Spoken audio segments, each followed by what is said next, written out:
Buenas, mi nombre es Miguel Ángel Calderón, estudiante de Ingeniería Eléctrica, y a continuación le vamos a traer la solución de un circuito de amplificadores operacionales.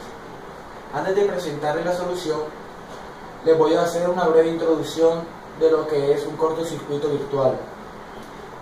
Bueno, pues el cortocircuito virtual se da en las etapas de reconocimiento de los amplificadores operacionales.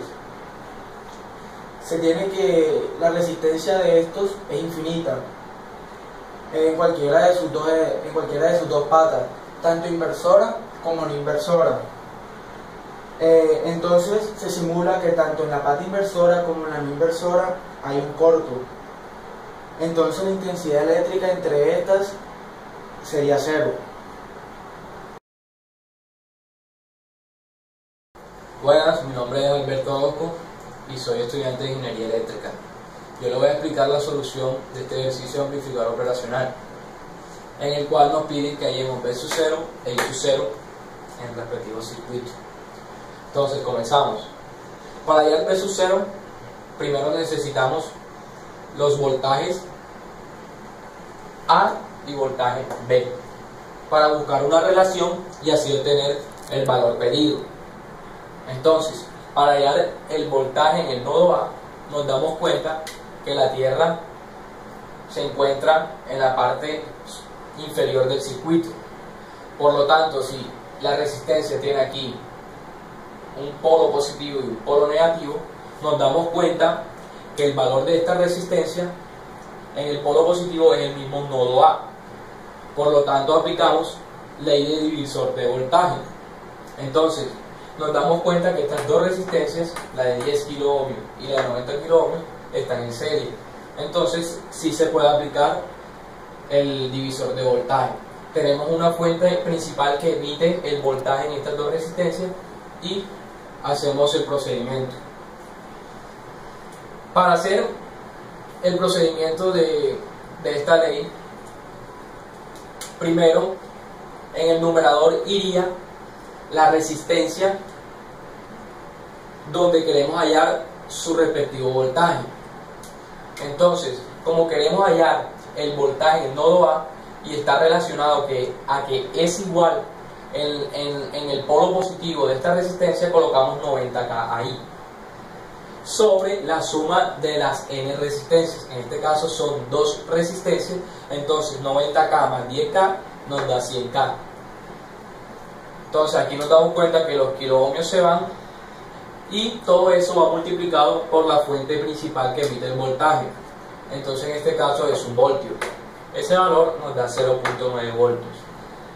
Ahora, para hallar el voltaje B hacemos lo mismo, ley de divisor del voltaje. Nos damos cuenta que aquí están en serie la resistencia de 100 kiloohmios y 50 kiloohmios. Por lo tanto, como esta resistencia de 50 kiloohmios está en paralelo con esta resistencia de 10 kiloohmios, nos damos cuenta que van a tener el mismo voltaje V sub 0. Entonces, ese voltaje V sub 0 vendría siendo el voltaje de salida que estamos hallando o que nos pide el circuito. Entonces, ese voltaje V sub 0 va a ser el que va a emitir el voltaje en estas dos resistencias. Es decir, es la fuente principal. Por lo tanto, para hallar el voltaje en el nodo B sería la resistencia de 50 kiloohmios, que va a ser donde queremos hallar su voltaje, sobre la suma de las dos, que es 100K más 50K nos da 150K, por el V sub 0 que no conocemos, que es el voltaje de salida. Entonces, eso nos damos cuenta que aquí los K se van y 50 sobre 150 es 1/3 de V sub 0. Entonces, como el compañero Miguel explicó anteriormente, el cortocircuito virtual se presenta en la parte inversora e no inversora. Entonces nos damos cuenta que el voltaje A es el mismo voltaje B, por tal definición. Entonces, si tenemos el voltaje A, que es 0.9 voltios, y tenemos el voltaje B, que es V sub 0 sobre 3, lo igualamos. Y allí obtenemos el voltaje V sub 0, que viene siendo 2.7 voltios. El ejercicio en la parte B nos dice que hallemos I sub 0. Entonces, para hallar I sub 0, nos vamos al circuito. El ejercicio nos dice que I sub 0 circula por aquí, saliendo del amplificador.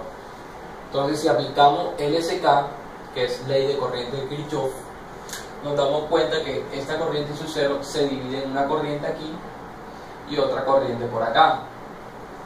Entonces le damos nombre a esas corrientes. Le decimos que esta es I sub 1 y esta es I sub 2. Entonces, para hallar I sub 1 aplicamos pues la ley de Ohm. I sub 1 circularía por aquí y nos damos cuenta que sería igual a V sub 0 sobre la resistencia de 10K, que es esto que tenemos por acá. Y para hallar I sub 2 nos damos cuenta que circula por toda esta parte de acá, y como estos dos resistores están en serie, por tanto tienen la misma corriente, y como están en paralelo con esta resistencia de 10K, tienen el mismo voltaje de salida V sub 0. Entonces para hallar I sub 2 sería V sub 0 sobre la suma de estas dos resistencias, que viene siendo 150K.